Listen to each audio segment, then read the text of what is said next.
Welcome back to Champion News Talk Radio. We are brought to you by championnews.net. We are your choice for the conservative voice. We are here on The Answer every Sunday morning at 8 a.m. And this is Carol Parisi, our founder, Jack Roser, and myself have Mr. Bill Zettler with us. Mr. Zettler is the author of the Illinois Pension Scam book. You could go to championnews.net and get this book for yourself. It is available to have your own, very own copy as a bedtime story. Or at championnews.net. Yes, championnews.net or Amazon. But now, Bill, you've been studying this. You found out your neighbor was making a six-figure, was receiving a six-figure salary because he wasn't making anything at that point. He wasn't really working for it. He was retired, getting six figures on taxpayer dollars. And it goes up, correct? 3% a year? 3%. They are guaranteed a cost of living increase, COLA increase every year on taxpayer dollars at 3%, no matter what the economy is doing. So that means the average retired teacher doubles their pension over their expected lifetime. But they were promised this by lawmakers. Yes, they were. They were promised by lawmakers starting in 1970 at the Constitutional Convention, which Michael Madigan attended, believe it or not. So he's been around for 43 years. And it started with him, and it's going to end with him. So the biggest problem with the pensions is the math. The math doesn't work. Why didn't they see this? Why did they not have the forward thinking to see that this is perpetrating a crisis? Why would they? I mean, that's greed. It sounds like power and greed is all they're after, and it's hurting the common person and the taxpayer. Well, yes, it is Illinois. Power and greed, exactly. So what happens is, if you do the math the wrong way, you have a big return on investment. You can give the employees more and more benefits, higher pensions. If you assume you're going to get 8.5% interest on your investments for the next 45 years, which is what they did. But what are interest rates right now? Well, I'm talking about the history of it, though. Okay. That's how you do it. If you start in 1995 and say we're going to get 8.5% interest, therefore we can give teachers $100,000 pension. But how could they speculate what interest rates are going to be because the market is so volatile anyway? They didn't care. See, that's how they sold it. We're going to get this percentage, so let's guarantee the teachers this, and this. Yes. They say done deal, but in the end, what did they get, like 2.6% return? In the last 10 years, yeah. And that made how much of a difference per year being short?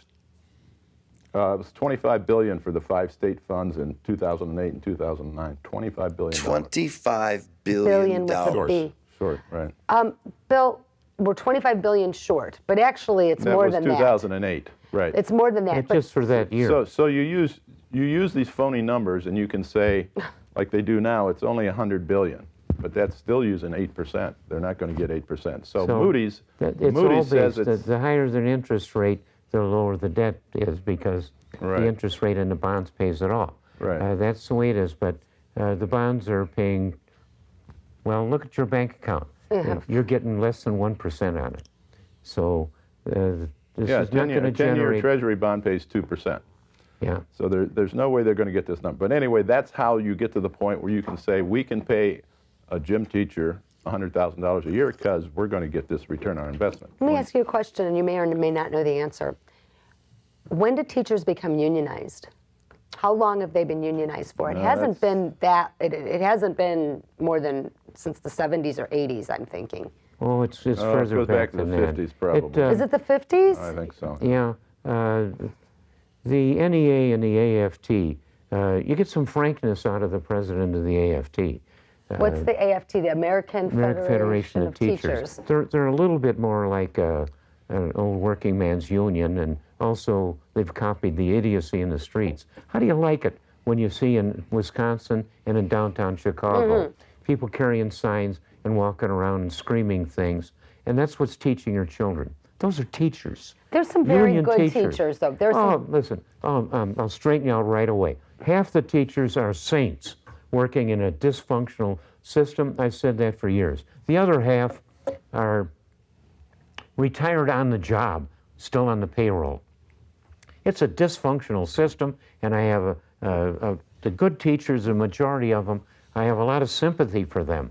And they're doing their best in a stinking lousy, badly managed system. Well, it's not performance-based. It's run by the stinking unions. It's not performance-based, is it?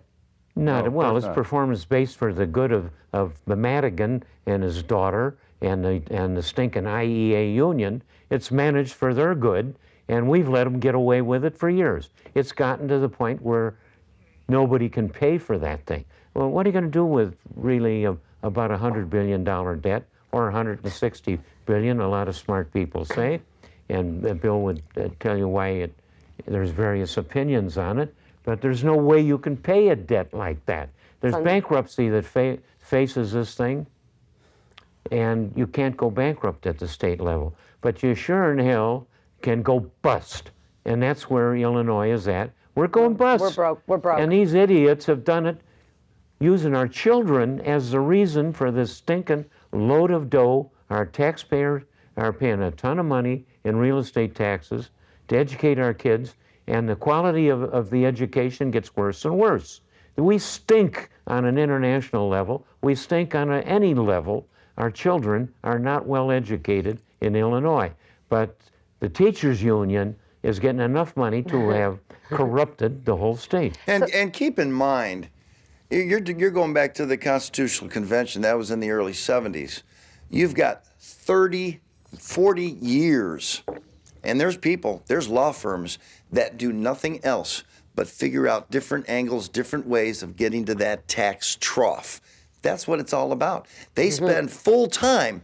They've got lawyers that are admitted they do that, but we got this guy on our program here, and I've been talking too much, and so have you. So have I. Let's have your So statement on what we really should do. Bill, the thing is, first of all, let me ask you a question. As far as we're putting what, Jack, $16,000 Listen, per let him student? talk. Let him talk. No, I have He's a question the guy that though. knows everything. $16,000 per student. What type of world-class learners are we turning out for our investment dollars for our children? Well, if you take the 5 contiguous states around Illinois, Illinois is last. We're last. And What about for they're the first in $100,000 salaries, and we're last in test scores. Say that again. First in $100,000 salaries for teachers. Okay. If you take all the 5 contiguous states, they have twice the population of Illinois, but Illinois has 250 times more teachers with $100,000 salaries than the 5 surrounding states. Now, what about through the nation? Where You are we told me nationally? once. We're You top. told me that in Wisconsin they've got 1 teacher that makes over 100,000. They got 4. Now you got a little bit of time has changed. It was 1. Now it's 4. How many teachers make over 100,000 in Illinois? On their pensions. 10,800. Is this teachers. pensions or is this their 10,000 salaries? instead of 4. Yes. How does that happen? Well, Kentucky has 0. Yeah. Indiana has 21. And now I'm not Iowa picking on has 8. teachers because I'm picking on the union because they set up this dastardly thing that Yes. has screwed everybody that owns a home and is paying real estate. We're all suffering because of the stinking IEA union here and the AFT running along with their stupidity. Now, keep in mind that every $100,000 salary will be a $100,000 pension by the time they reach Social Security age with the COLA. So if you get 10,000 salaries, you're going to have 10,000 $100,000 pensions. Let me put a twist on that. You've got these superintendents that are when they get to retirement, they raise their salaries and they'll wind up with about a $200,000 a year salary, and they retire at age 55. Now they're going to live till 85. My group of people from 1923, we're living 20 years longer than we should, or ever did. And same We're thing. glad you're still here, Jack. Yeah, but instead of people used to retire at 65, but now the teachers group, to hell with calling them anything but the rotten union group that's robbing us all. They've set this thing up so that the pay gets increased in the last 4 years. At one time, it was as much as 30% a year. Now it's limited to 6%. But they increase the salaries so that the superintendents are exiting at age 55 with about $200,000 a year. Think about it. 5 years before that, or not many more years or less, there's another superintendent, and one before him, and one before him, and one before him, and one before him. You got a parade of about 6 of them before they get to 85. These guys are going to live a long life because they never did any heavy lifting or hard work. That's a very easy job they've got, 170-day-a-year job. Easy job, big pay. So you got one guy on the job at $200,000 a year, and you got a parade of 6 of them that you're paying pensions of $200,000 a year.